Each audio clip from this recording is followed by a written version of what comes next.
छोटे से गांव के किनारे घने जंगल के पास एक पुरानी और टूटी फूटी सी झोपड़ी थी। उस झोपड़ी में गरीब किसान धनिया अपनी बूढ़ी माँ और बेटी गौरी के साथ रहता था। धनिया के पास बस कुछ छोटे छोटे खेत थे। उन्हीं खेतों में मेहनत करके वह अपने परिवार का पेट पालता था। हर दिन सुबह सूरज निकलने से पहले ही धनिया उठ जाता। ठंडी हवा चल रही होती, आसमान में हल्की लालिमा होती और गांव के ज्यादातर लोग अभी गहरी नींद में होते। लेकिन धनिया अपने पुराने हल और बैलों को लेकर खेत की तरफ निकल पड़ता। दरवाजे पर खड़ी उसकी माँ प्यार से कहती, बेटा धनिया, थोड़ा आराम भी कर लिया कर। दिन रात इतनी मेहनत करते करते तू बहुत थक जाता होगा। सुबह से शाम तक खेत में काम करता है, फिर भी चेहरे पर शिकन नहीं लाता। मुझे तेरी चिंता होती है बेटा। शरीर को भी थोड़ा आराम देना जरूरी होता है। माँ, अगर मैं मेहनत नहीं करूँगा तो हमारे घर का चूल्हा कैसे चलेगा? हमारी ज़रूरतें कैसे पूरी होंगी? मुझे पता है मेहनत मुश्किल होती है, लेकिन यही हमारी ज़िंदगी का सहारा है। जब तक मेरे हाथ पैर चल रहे हैं मैं मेहनत करता रहूँगा, ताकि आपको कभी किसी चीज़ की कमी महसूस ना हो। तभी उसकी बेटी गौरी दौड़ते हुए आती और कहती, बाबा, जल्दी वापस आना, मैं आपका इंतजार करूंगी। देर मत करना, मुझे अच्छा लगता है जब आप जल्दी घर आ जाते हैं। धनिया अपनी बेटी के सिर पर प्यार से हाथ फेरता और खेत की ओर चल पड़ता। दिन भर वह खेत में पसीना बहाता रहता, कभी तेज धूप, कभी अचानक बारिश, लेकिन धनिया मेहनत करना कभी नहीं छोड़ता। धनिया ने कभी हार नहीं मानी। वह हमेशा अपनी माँ से कहता, ईश्वर ने हमें मेहनत करने के लिए हाथ दिए हैं। अगर हम सच्चे दिल से मेहनत करते रहेंगे तो एक ना एक दिन हमारी किस्मत जरूर बदलेगी। ईश्वर मेहनत करने वालों को कभी खाली हाथ नहीं लौटाते। माँ उसकी बात सुनकर चुपचाप भगवान से प्रार्थना करती।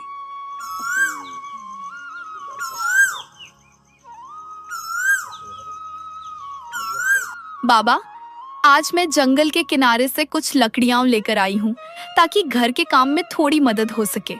अकेली गई थी? बेटा, जंगल के किनारे अकेले जाना ठीक नहीं होता, वहाँ खतरा भी हो सकता है। हाँ बाबा, मैं अकेली ही गई थी। थोड़ा डर तो लगा था, लेकिन मैंने हिम्मत रखी। आप ही तो कहते हो कि डर के आगे हिम्मत रखनी चाहिए, इसलिए मैं बहादुर बनकर गई। धनिया थोड़ा चिंतित हो गया, क्योंकि गांव के लोग कहते थे कि जंगल के अंदर एक पुरानी गुफा है, जहां रात के समय अजीब अजीब आवाजें आती हैं। गांव वाले उस गुफा के पास जाने से डरते थे। बेटी, जंगल के अंदर ज्यादा मत जाना, वहाँ एक रहस्यमयी गुफा है। लोग कहते हैं वहाँ कुछ अजीब होता है, इसलिए उससे दूर ही रहना। धनिया भले ही गरीब था, लेकिन उसकी मेहनत और ईमानदारी पूरे इलाके में मशहूर थी। उसके छोटे छोटे खेतों में उगने वाली सब्जियां और अनाज हमेशा बहुत अच्छे होते थे। मिट्टी भी जैसे उसकी मेहनत को पहचानती थी। वह अपनी फसल में कभी कोई मिलावट नहीं करता था, ना कोई दवा जरूरत से ज्यादा डालता, ना ही लालच में आकर अनाज में कुछ मिलाता। यही कारण था कि जब भी धनिया अपनी फसल लेकर बाजार जाता तो उसकी सब्जियां और अनाज पलक झपकते ही बिक जाते। अगर सच में शुद्ध और अच्छा अनाज चाहिए तो धनिया से ही लेना। उसका अनाज हमेशा साफ सुथरा और बढ़िया होता है, इसलिए गांव के लोग उसी पर भरोसा करते हैं। लेकिन धनिया कभी इसका फायदा उठाकर ज्यादा पैसे नहीं मांगता था। मेहनत का सही दाम मिल जाए, वही मेरे लिए बहुत बड़ी बात है। मैं ज़्यादा दौलत या बड़ी बड़ी चीज़ों की चाह नहीं रखता। बस इतना चाहता हूँ कि दिन भर की मेहनत के बाद जो अनाज मैं उगाता हूँ उसका सही मूल्य मिल जाए। अगर मेरी मेहनत से मेरे घर का चूल्हा जल जाए और मेरे परिवार का पेट भर जाए तो मुझे लगता है कि मेरी मेहनत सफल हो गई। मेरे लिए सच्ची खुशी और सुकून इसी में है कि इंसान ईमानदारी से मेहनत करे और उसी मेहनत की कमाई से अपना जीवन चलाए। इसी वजह से गरीब लोग भी अक्सर उसी से सामान खरीदते थे। लेकिन गांव में एक बहुत बड़ा और अमीर व्यापारी था। उसका नाम था लालाचंद सेठ। लालाचंद सेठ पूरे इलाके में अनाज और सब्जियों का बड़ा व्यापार करता था, लेकिन वह अक्सर मुनाफे के लिए मिलावट भी कर देता था और चीजों को बहुत महंगे दामों में बेचता था। जब लोगों ने धनिया से सामान खरीदना शुरू किया तो सेठ का व्यापार थोड़ा कम होने लगा। यह बात उसे बिल्कुल पसंद नहीं आई। एक दिन बाजार में उसने धनिया को देखते ही ताना मारा। अरे धनिया, तू किसान है या कोई संत? हर बार इतना सस्ता माल बेच देता है, इसलिए लोग तुझे हल्के में लेने लगे हैं। लेकिन याद रख, इस बाजार में असली फैसला मेरा चलता है। अगर तुम मेरे हिसाब से अनाज नहीं बेचेगा तो तेरा माल कोई नहीं खरीदेगा। फिर देखना तेरे घर का चूल्हा कैसे जलेगा। सेठ जी, मैं तो बस इतना चाहता हूँ कि मेरी मेहनत का सही दाम मिल जाए। मैंने दिन भर खेत में मेहनत की है, पसीना बहा है। अगर उस मेहनत का थोड़ा सा भी सही मूल्य मिल जाए तो मेरे लिए वही काफ़ी है। मैं किसी को धोखा देकर या गलत तरीके से पैसा नहीं कमाना चाहता। मेहनत का सही दाम मिल जाए वही मेरे लिए बहुत बड़ी बात है। बहुत बड़ी बड़ी बातें करने लगा है तू। सुन ले धनिया, इस बाजार में वही चलता है जो ताकतवर होता है। अगर तूने मेरी बात नहीं मानी तो मैं ऐसा हाल कर दूंगा कि तेरा अनाज बाजार में कोई नहीं खरीदेगा। फिर तू अपने घर बैठकर यही ईमानदारी की बातें करता रहना। बाजार में खड़े कुछ लोग यह सब सुन रहे थे। धनिया ने बस मुस्कुराकर अपनी फसल बेचनी जारी रखी। वह कभी किसी से झगड़ा नहीं करता था, लेकिन लालाचंद सेठ का गुस्सा दिन प्रतिदिन बढ़ता जा रहा था। कभी वह धनिया को सबके सामने नीचा दिखाने की कोशिश करता, कभी उसे गरीबी का ताना देता। फिर भी धनिया के चेहरे पर कभी शिकायत नहीं आती। शाम को जब वह घर लौटता तो उसकी बेटी गौरी दौड़ कर आ जाती। बाबा, आज बाजार कैसा रहा? क्या आज अनाज अच्छे दाम में बिका या फिर लोगों ने पहले की तरह मोल भाव किया? अच्छा रहा बेटी, भगवान की कृपा से आज लगभग सारा अनाज बिक गया। लोगों ने भरोसे से लिया और मेहनत का ठीक ठाक दाम भी मिल गया। घर में कमाई भले ही कम थी, लेकिन उस छोटे से घर में सुकून और प्यार बहुत था। बूढ़ी माँ, बेटी गौरी और धनिया तीनों साथ बैठकर सादा खाना खाते और बातें करते। बेटा, ईमानदारी से कमाया हुआ थोड़ा सा धन भी बहुत सुख देता है। जब कमाई सच्चाई और मेहनत से होती है तो मन को सुकून मिलता है और इंसान चैन से जी पाता है। माँ, हमें जितना मिला है उसी में खुश रहना चाहिए। लालच करने से कभी सच्ची खुशी नहीं मिलती, लेकिन मेहनत और संतोष से जीवन आसान और सुखी बन जाता है। लेकिन उसे क्या पता था कि लालाचंद सेठ का जलता हुआ दिल अब धीरे धीरे एक खतरनाक योजना बना रहा है। एक ऐसी योजना जो बहुत जल्द धनिया की जिंदगी को पूरी तरह बदलने वाली थी। लालाचंद सेठ की जलन अब इतनी बढ़ चुकी थी कि उसने धनिया को बर्बाद करने की ठान ली। एक रात जब पूरा गांव सो रहा था, सेठ ने अपने आदमियों को चुपके से धनिया के खेत में भेज दिया। उन्होंने खेत में ऐसी दवा डाल दी जिससे पूरी फसल धीरे धीरे खराब होने लगी।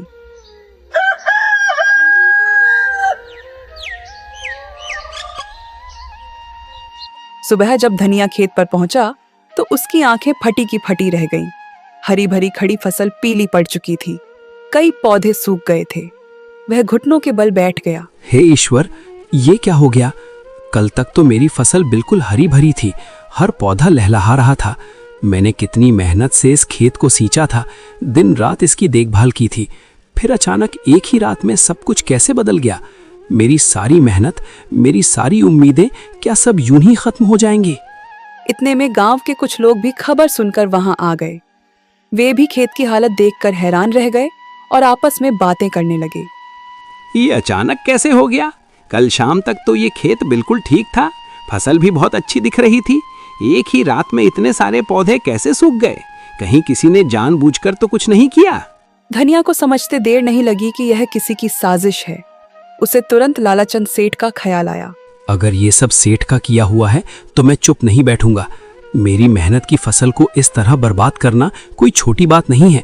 मैंने दिन रात मेहनत करके इस खेत को सींचा था, हर पौधे को अपने बच्चे की तरह संभाला था। मैं पंचायत में जाकर न्याय मांगूंगा और सबके सामने सच रखूंगा, ताकि जिसने भी ये अन्याय किया है उसे उसकी सजा मिल सके। यह बात धीरे धीरे पूरे गांव में फैल गई। जब यह खबर लालाचंद सेठ तक पहुंची तो वह एक पल के लिए घबरा गया, लेकिन चालाक सेठ ने तुरंत एक नई और खतरनाक साजिश सोच ली। अगली सुबह वह खुद ही गांव की पंचायत में पहुंच गया। गांव के बड़े बुजुर्ग वहां बैठे थे। सेठ ने ऊंची आवाज में कहा, मुझे पंचायत से न्याय चाहिए। मेरे साथ बहुत बड़ा अन्याय हुआ है और मैं चाहता हूं कि गांव के सामने इस बात का फैसला हो। क्या बात है सेठ जी, आप इतने गुस्से और परेशानी में क्यों हैं? खुलकर बताइए कि आखिर मामला क्या है। मेरी सोने की अंगूठी चोरी हो गई है और मुझे पूरा शक है कि वो अंगूठी धनिया ने चुराई है। वही कल मेरे घर आया था, उसके बाद ही अंगूठी गायब हुई है। यह सुनते ही पंचायत में सन्नाटा छा गया। उसी समय किसी ने धनिया को बुला लिया। धनिया अपनी बूढ़ी माँ और बेटी गौरी के साथ वहां पहुंचा। धनिया, सेठ कह रहा है कि उसकी सोने की अंगूठी तुमने चुराई है। क्या ये सच है? पंचायत के सामने सच सच बता दो ताकि सही फैसला हो सके। धनिया की आंखों में हैरानी और दुख दोनों साफ दिखाई दे रहे थे। इतने बड़े इल्जाम से उसका दिल टूट गया था। मुखिया जी, मैं गरीब जरूर हूँ लेकिन चोर नहीं हूँ। मैंने किसी की अंगूठी नहीं चुराई। मैं मेहनत से कमाने वाला आदमी हूँ। किसी की चीज पर बुरी नजर डालना तो दूर, ऐसा सोच भी नहीं सकता। मेरा बेटा ऐसा काम कभी नहीं कर सकता। मैंने इसे हमेशा ईमानदारी और मेहनत की सीख दी है। ये किसी की चीज चुराने वाला नहीं है। अगर धनिया सच बोल रहा है तो फिर उसके घर की तलाशी ले ली जाए। पंचायत के सामने उसके घर को अच्छे से देख लिया जाए। अगर वहां मेरी अंगूठी नहीं मिली तो मैं भी मान जाऊंगा कि धनिया बेगुनाह है। पंचायत के लोग एक दूसरे का चेहरा देखने लगे। कुछ देर सोचने के बाद मुखिया ने कहा, सच जानने का एक ही तरीका है। हम सब अभी धनिया के घर चलेंगे और वहां अच्छी तरह तलाशी ली जाएगी। पंचायत के सामने सब कुछ साफ हो जाएगा और फिर उसी के अनुसार फैसला किया जाएगा। पंचायत के कई लोग, लालाचंद सेठ और गांव के कुछ और लोग धनिया के साथ उसके छोटे से घर की तरफ चल पड़े। धनिया की बूढ़ी माँ और छोटी बेटी गौरी भी डरते डरते उनके पीछे चल रही थी। धनिया का दिल बहुत तेज धड़क रहा था। उसे अपने ऊपर पूरा भरोसा था कि उसने कोई चोरी नहीं की। कुछ ही देर में सब लोग धनिया की झोपड़ी के सामने पहुंच गए। वह छोटी सी झोपड़ी थी, मिट्टी की दीवारें, ऊपर से घास फूस की छत और अंदर बहुत कम सामान। धनिया, हमें तुम्हारे घर की तलाशी लेनी पड़ेगी। पंचायत के सामने सच जानना जरूरी है, तभी इस मामले का सही फैसला हो पाएगा। मुखिया जी, मुझे किसी तलाशी से कोई डर नहीं है। आप पूरे घर की तलाशी ले लीजिए, हर कोना देख लीजिए। मेरे पास छुपाने के लिए कुछ भी नहीं है। अगर आपको अंगूठी मिल जाए तो पंचायत जो भी सजा देगी मुझे मंजूर होगी। लेकिन मैं फिर भी यही कहूँगा कि मैंने कोई चोरी नहीं की है। मैंने किसी की चीज को हाथ तक नहीं लगाया। पंचायत के 2-3 लोग झोपड़ी के अंदर गए। उन्होंने धीरे धीरे हर जगह देखना शुरू किया। कभी पुराने बर्तन उठाकर देखते, कभी कोने में रखी टोकरी को उलटते, कभी खाट के नीचे झांकते। धनिया बाहर खड़ा सब देख रहा था। उसकी माँ ईश्वर का नाम जप रही थी। कुछ देर तक तो कुछ भी नहीं मिला।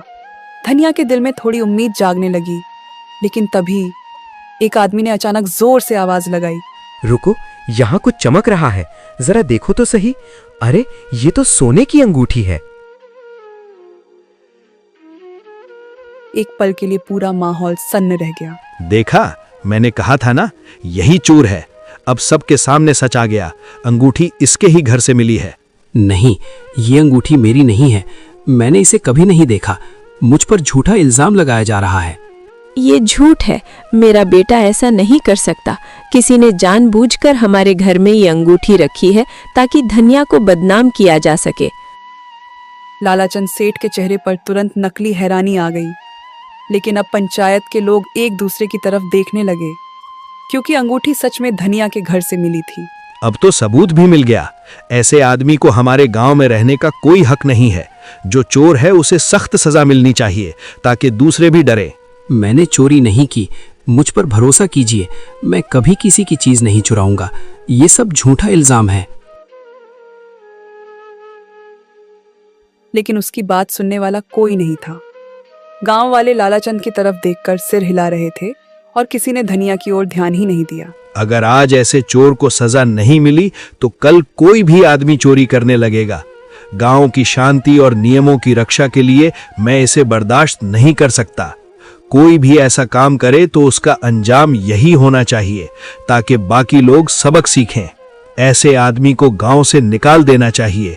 इसे यहाँ रहने का कोई हक नहीं। धनिया, पंचायत के सामने ये मामला बहुत गंभीर है। तुम्हारे घर से अंगूठी मिली है और यही सबसे बड़ा सबूत माना जा रहा है। हमारे पास इसी आधार पर फैसला करना होगा। हमें सच जानना है और उसी अनुसार न्याय करना है। मैंने चोरी नहीं की। मुझ पर भरोसा कीजिए, मैं कभी किसी की चीज नहीं चुराऊंगा। ये सब झूठा इल्जाम है। मुखिया जी, मैं गरीब जरूर हूँ, लेकिन चोर नहीं हूँ। मैंने किसी की चीज हाथ नहीं लगाई। किसी ने जानबूझकर मुझे फंसाया है ताकि मुझे बदनाम किया जा सके। लेकिन पंचायत के कई लोग अब सेठ की बातों में आ चुके थे। ऐसे आदमी को गांव से निकाल देना चाहिए। इसे यहाँ रहने का कोई हक नहीं। मत करो ऐसा, हम कहाँ जाएंगे? हमारा तो यही एक घर है, यही हमारी जिंदगी है। पंचायत का निर्णय है कि धनिया को चोरी के अपराध में आज से इस गांव से निकाल दिया जाए। ये फैसला गांव की शांति और कानून के लिए लिया गया है। यह सुनते ही धनिया जैसे पत्थर का बन गया। उसकी माँ की आंखों से आंसू बहने लगे। गौरी रोने लगी। धनिया, तुम्हें आज ही इस गांव को छोड़ना होगा। अब से इस गांव में तुम्हारा कोई हक या अधिकार नहीं रहेगा, ना खेतों पर, ना पानी के स्रोतों पर, ना किसी भी गांव की किसी सुविधा पर। यह कठिन निर्णय है, लेकिन पंचायत के आदेश के मुताबिक इसे मानना ही पड़ेगा।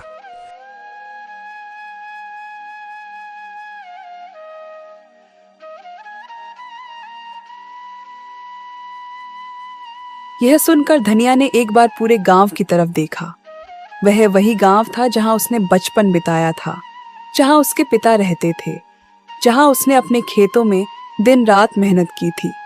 लेकिन आज उसी गांव से उसे एक चोर समझकर निकाल दिया जा रहा था। लालाचंद सेठ दूर खड़ा यह सब देख रहा था। उसके चेहरे पर एक हल्की संतुष्टि भरी मुस्कान थी, क्योंकि उसकी साजिश सफल हो चुकी थी। शाम होते होते धनिया ने अपनी झोपड़ी से थोड़े बहुत सामान बांध लिए। उसकी माँ और गौरी उसके साथ खड़ी थीं। तीनों धीरे धीरे गांव से बाहर निकलने लगे। सूरज ढल रहा था और सामने घना जंगल दिखाई दे रहा था। उन्हें नहीं पता था कि अब वे कहाँ जाएंगे, लेकिन किस्मत उन्हें धीरे धीरे उसी जंगल की रहस्यमयी गुफा की तरफ ले जा रही थी, जहां से उनकी जिंदगी की कहानी एक बिल्कुल नया मोड़ लेने वाली थी। तीनों दर दर भटकते हुए जंगल के रास्तों पर चल रहे थे। कभी दूर से किसी पक्षी की आवाज आती, कभी झाड़ियों में कोई जानवर सरसराता। धनिया बार बार पीछे मुड़कर गांव की तरफ देखता, लेकिन अब वहां लौटने का कोई रास्ता नहीं था। उसके दिल में एक ही बात बार बार चुभ रही थी। उसे गांव से निकाले जाने का उतना दुख नहीं था जितना इस बात का था कि उस पर चोरी का झूठा इल्जाम लगा दिया गया था।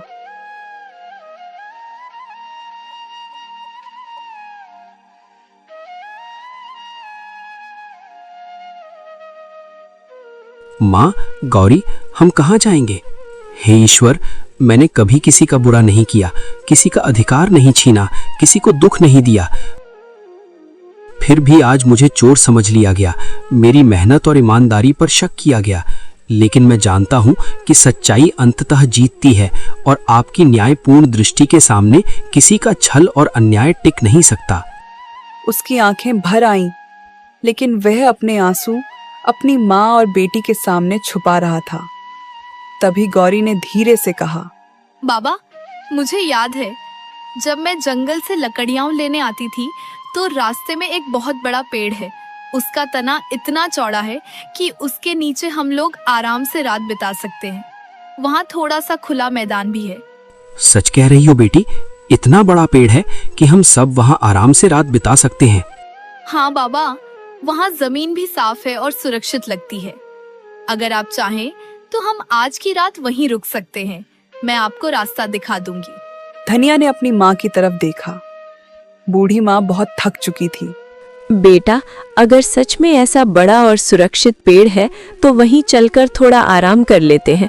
रास्ते में थकान भी कम होगी और हम सब एक साथ ठहरकर रात गुजार सकते हैं। तीनों उसी दिशा में चल पड़े। कुछ देर बाद सच में उन्हें एक बहुत बड़ा और पुराना पेड़ दिखाई दिया। उसकी मोटी जड़ें जमीन से बाहर निकली हुई थीं और उसकी शाखाएं चारों तरफ फैली हुई थीं। पेड़ इतना बड़ा था कि उसके नीचे काफी जगह खाली थी। धनिया ने चारों तरफ देखा। जंगल धीरे धीरे अंधेरे में डूब रहा था। आज की रात हम यहीं रुकेंगे। यहाँ ठहरना सुरक्षित रहेगा और थोड़ी देर आराम भी हो जाएगा। बाबा, आप और दादी यहीं आराम से बैठिए, मैं थोड़ी देर में वापस आती हूँ। कहाँ जा रही हो बेटी इतनी रात में? पास में कुछ फल वाले पेड़ हैं, मैं दादी के लिए ताजा और मीठे फल लेकर आती हूँ। जल्दी आ जाऊंगी बाबा। धनिया कुछ कह पाता उससे पहले ही गौरी पास की झाड़ियों की तरफ चली गई। थोड़ी देर बाद वह वापस लौटी। उसके हाथों में कुछ जंगली फल थे। उसने वे फल अपनी दादी के हाथ में रख दी। बेटी, तू खुद खा ले, मुझे कोई फर्क नहीं पड़ेगा। पहले आप खाइए दादी, आप सबसे ज्यादा थकी हुई हैं। मैं तब तक इंतजार कर लूंगी, आपका पेट भरा होना जरूरी है। बाबा, आप दुखी मत होइए, आपने कभी कुछ गलत नहीं किया। सब जानते हैं कि आप सच्चे और ईमानदार इंसान हैं। एक दिन जरूर आएगा जब सबको सच पता चल जाएगा और तब सभी लोग समझेंगे कि आप बेगुनाह हैं। अपनी बेटी यह बात सुनकर धनिया की आंखें भर आईं। बूढ़ी माँ आसमान की तरफ देख रही थी। तारों से भरा आसमान जैसे उन्हें दिलासा दे रहा था। पेड़ के नीचे बैठे बैठे काफी समय बीत चुका था। रात धीरे धीरे गहरी होने लगी थी। आसमान में काले बादल घिर आए थे और ठंडी हवा चलने लगी थी।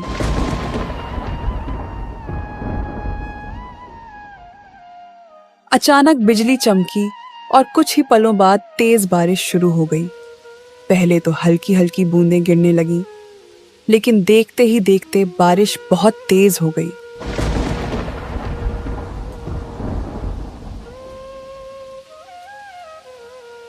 पेड़ की घनी शाखाएं कुछ देर तक उन्हें बचाती रहीं, लेकिन जल्द ही पानी की बूंदें नीचे तक आने लगीं। बूढ़ी माँ कांपने लगी। गौरी भी अपने पिता के पास सिमट गई। धनिया ने चारों तरफ चिंतित होकर देखा। अगर ऐसे ही बारिश होती रही तो हम सब पूरी तरह भीग जाएंगे और तब बीमार पड़ने का डर भी रहेगा। हमें तुरंत कहीं ऐसा स्थान ढूंढना होगा जहां हम सिर छुपा सकें और थोड़ी देर के लिए सुरक्षित रह सकें। यह सोचकर धनिया तुरंत उठ खड़ा हुआ। वह बारिश में भीगते हुए आसपास जगह ढूंढने लगा। जंगल में अंधेरा था और हर तरफ पानी की आवाज गूंज रही थी।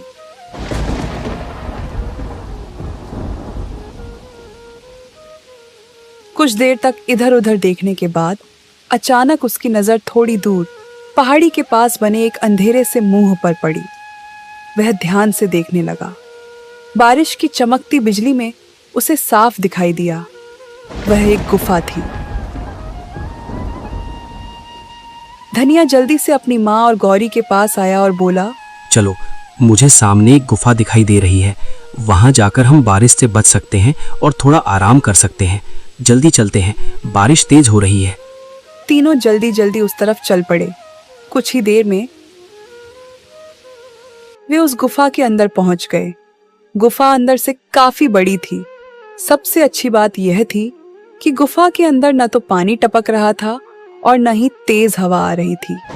बाहर जोरदार बारिश हो रही थी, लेकिन गुफा के अंदर एक अजीब सी शांति थी, जैसे यह जगह उन्हें सुरक्षित रखने के लिए ही बनी हो। धनिया ने राहत की सांस ली। कम से कम आज की रात हम यहाँ आराम से गुजार सकते हैं। धीरे धीरे थकान के कारण तीनों वहीं बैठते बैठते सो गए।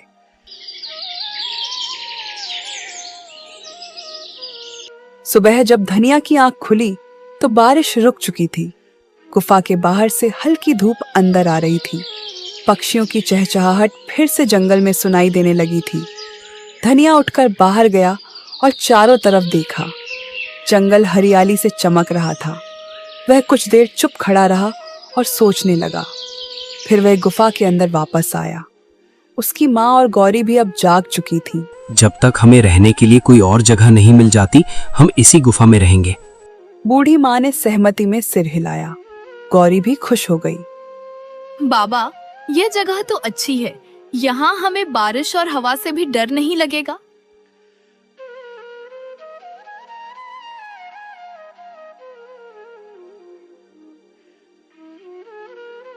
दिन बीतने लगे। धीरे धीरे गुफा ही धनिया, उसकी माँ और गौरी का नया घर बन गई। सुबह धनिया जंगल से लकड़ियां और फल लाता, गौरी गुफा के अंदर साफ सफाई करती और बूढ़ी माँ पास बैठकर ईश्वर का नाम जपती रहती। गरीबी अभी भी थी, लेकिन तीनों एक दूसरे के साथ होने से संतुष्ट थे।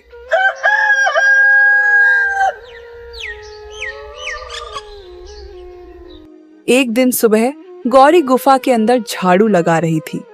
वह धीरे धीरे गुफा के कोने कोने की धूल साफ कर रही थी। झाड़ू लगाते लगाते वह गुफा के पीछे वाले हिस्से तक पहुंच गई।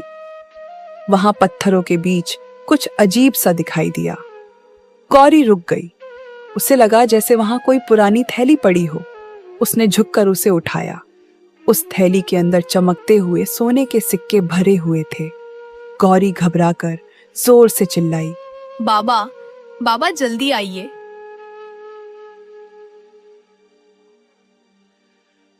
क्या हुआ बेटी? गौरी ने कांपते हाथों से वह थैली अपने पिता को दिखाई। धनिया ने जब अंदर देखा तो वह भी कुछ पल के लिए हक्का बक्का रह गया। थैली में सचमुच बहुत सारे सोने के सिक्के थे। बूढ़ी माँ भी पास आ गई। लगता है भगवान ने हमारी सच्चाई और हमारे दुखों को देखकर हम पर दया की है। उसने हमें कठिन समय में सहारा दिया, हमारी मेहनत और ईमानदारी को महत्व दिया और अब हमें सुख, सुरक्षा और सम्मान मिला है। सच में उसकी कृपा से ही आज हमारा परिवार खुशहाल और सुरक्षित है। धनिया कुछ देर तक चुप खड़ा रहा। उसकी आंखों में आंसू आ गए। उसे लगा जैसे ईश्वर ने आखिरकार उसकी ईमानदारी का फल दे दिया हो। अब हमें इस जंगल में रहने की जरूरत नहीं है।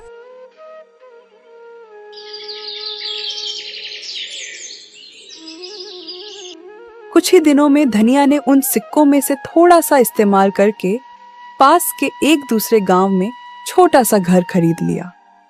वह अपनी माँ और गौरी के साथ वहां रहने लगा।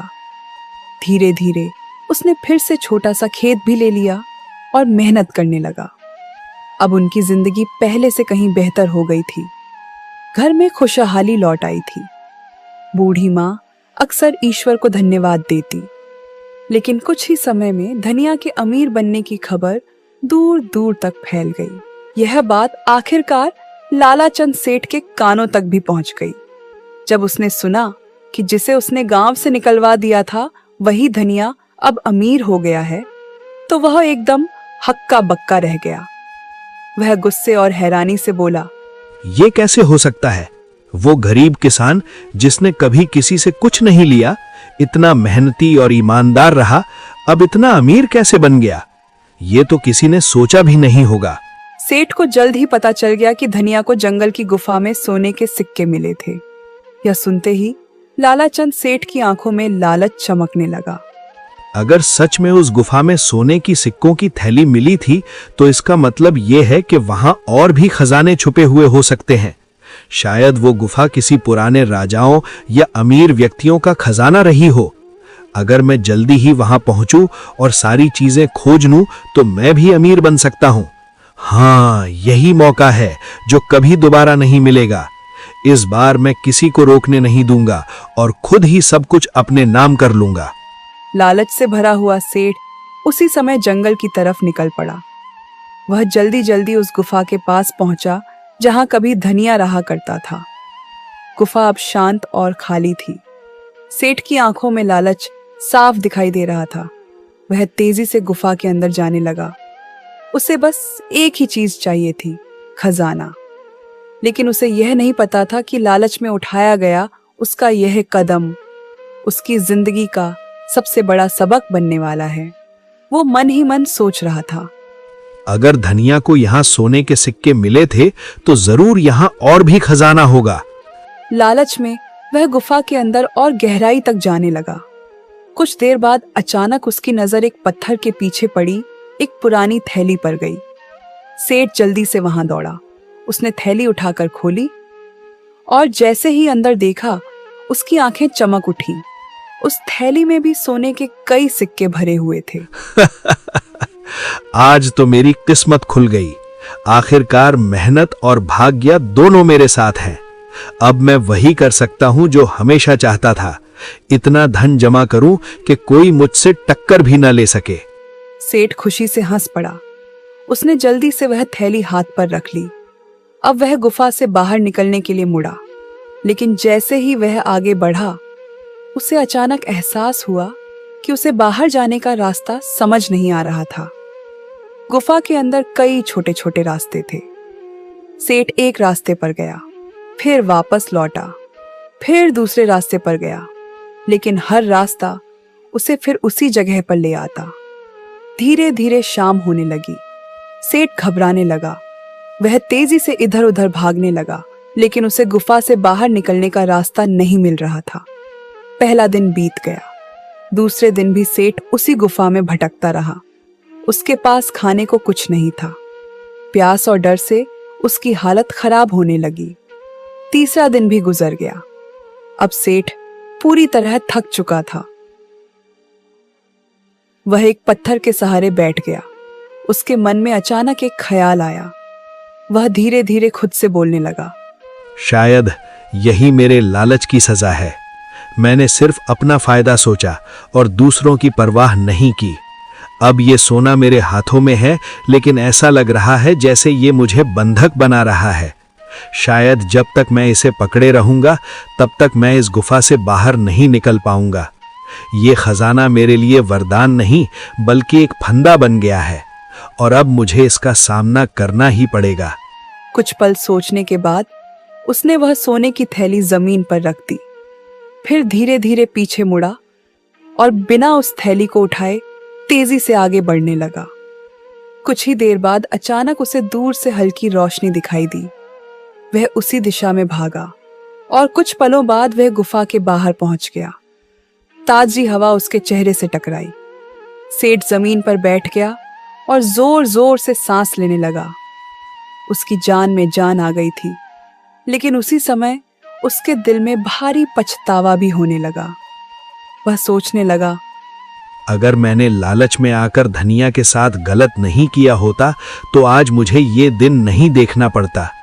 अगर मैंने उसकी मेहनत और ईमानदारी का सम्मान किया होता, उसे गांव से नहीं निकाला होता, तो शायद मैं आज इस गुफा में फंसा नहीं होता। मेरी अपनी लालच और अधूरी चालाकियों ने मुझे यहां तक पहुंचाया है। अब समझ आया कि दूसरों के अधिकारों की चोरी करके कोई कभी सच्ची खुशी या अमीरी हासिल नहीं कर सकता। अब उसे समझ आ चुका था कि लालच इंसान को अंधा बना देता है, और कभी-कभी वही लालच इंसान को ऐसी मुसीबत में डाल देता है जहां से निकलना बहुत मुश्किल हो जाता है। लालाचंद सेठ धीरे धीरे गांव की तरफ लौटने लगा, लेकिन इस बार उसके मन में खजाने का लालच नहीं, बल्कि अपनी गलती का पछतावा था। कुछ समय बाद पूरे गांव में धीरे धीरे यह बात फैल गई कि धनिया पर लगाया गया चोरी का इल्जाम झूठा था। गांव के कुछ पुराने बुजुर्ग और लोग, जिन्होंने सब देखा था, अब मुखर होकर कहने लगे, धनिया तो हमेशा ईमानदार और मेहनती रहा है। उसने कभी किसी का फायदा नहीं लिया, हमेशा अपने पसीने की कमाई से घर चलाया। हमें ये नहीं भूलना चाहिए कि सच्चाई और ईमानदारी ही असली ताकत है। अब समय है कि हम उसका सम्मान वापस दें, उसे सही जगह और उसका हक लौटाएं। जिसने भी उसके साथ अन्याय किया, उसे समझना चाहिए कि सच का सामना करना ही पड़ता है। इस बात का पता पंचायत तक पहुंच गया। सभी सरपंच और पंचायत के लोग, जिन्होंने पहले फैसला सुनाया था, अब खुद जाकर हालात की जांच करना चाहते थे। एक दिन गांव के मुख्य सरपंच अपने कुछ भरोसेमंद आदमियों के साथ पास के गांव में जाकर धनिया के नए घर पहुंचे। वे चाहते थे कि धनिया को वापस गांव बुलाया जाए और उसे उसका सही सम्मान लौटाया जाए। धनिया, हम जानते हैं कि तुम्हारे साथ बहुत बड़ा अन्याय हुआ है। हमने अब सब कुछ देखा और समझा है। कृपया गांव लौट आओ। हम तुम्हें सम्मान देंगे, तुम्हारा हक वापस करेंगे और सभी अपनी गलतियां मानेंगे। तुम्हारे बिना ये गांव अधूरा है। लेकिन धनिया ने शांत और दृढ़ स्वर में जवाब दिया, मुखिया जी, मैं आभारी हूँ कि आप सच को जानने और मेरे पक्ष में खड़े होने आए, लेकिन मैं अभी इस गांव को नहीं छोड़ सकता। ये गांव ही वो जगह है जिसने मुझे मदद दी, मुझे यहाँ सम्मान दिया और मेरी माँ और बेटी के लिए एक सुरक्षित ठिकाना बनाया। यहाँ की मिट्टी, यहाँ के लोग और यहाँ की मेहनत मुझे जोड़ती है। जब तक मैं यहाँ हूँ, मैं इस गांव को नहीं छोड़ूंगा और अपनी मेहनत और ईमानदारी से इसे और भी बेहतर बनाने की कोशिश करूंगा। धनिया की यह बात सुनकर सरपंच कुछ पल के लिए चुप रह गए। फिर उन्होंने धीरे धीरे सिर झुकाया और स्वीकार किया। धनिया, हम तुम्हारे फैसले का पूरी तरह सम्मान करते हैं। तुम्हारे फैसले में तुम्हारी समझदारी और धैर्य झलकता है और इस बार हमें यह भी सुनिश्चित करना होगा कि लानाचंद सेठ को उसके किए का उचित दंड दिया जाए, ताकि वो और किसी के साथ ऐसा अन्याय ना कर सके और सबको ये संदेश मिले कि जो भी ईमानदारी और मेहनत के रास्ते पर चलता है उसका हक कभी दबाया नहीं जा सकता। गांव लौटकर पंचायत ने फैसला सुनाया। लालाचंद सेठ को जुर्माने के रूप में दंडित किया गया और उसे गांव से हमेशा के लिए निकाल दिया गया। सब लोग इस फैसले से संतुष्ट हुए। अब धनिया के नाम पर फिर से सम्मान और भरोसा लौट आया। गांव के लोग खुश थे कि सच्चाई हमेशा जीतती है।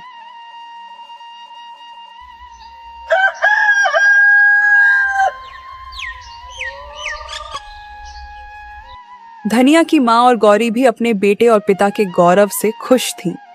धनिया अब अपने गांव में सुरक्षित और सम्मानित रह सकता था। वह जानता था कि ईमानदारी और मेहनत का फल देर से सही लेकिन निश्चित रूप से मिलता है। गौरी अपने पिता की ओर देखकर मुस्कुराई और बोली, बाबा देखो, सच की जीत हमेशा होती है, चाहे कितनी भी मुश्किलें आइए। सच्चाई और ईमानदारी का मार्ग कभी खाली नहीं जाता। मुझे लगता है कि हम सब ने यह सच में महसूस किया। हाँ बेटी, और यही सीख हमें हमेशा याद रखनी चाहिए। ईमानदारी, मेहनत और सच्चाई का मार्ग ही असली ताकत है। अगर हम इसे अपनाएं तो कोई भी चुनौती हमें नहीं हरा सकती। यही रास्ता हमें सही मंजिल तक ले जाता है। और इस तरह धनिया, उसकी माँ और गौरी ने अपने नए घर में खुशी खुशी जीवन बिताना शुरू किया। साथ ही गांव में उनका सम्मान और प्यार हमेशा बरकरार रहा।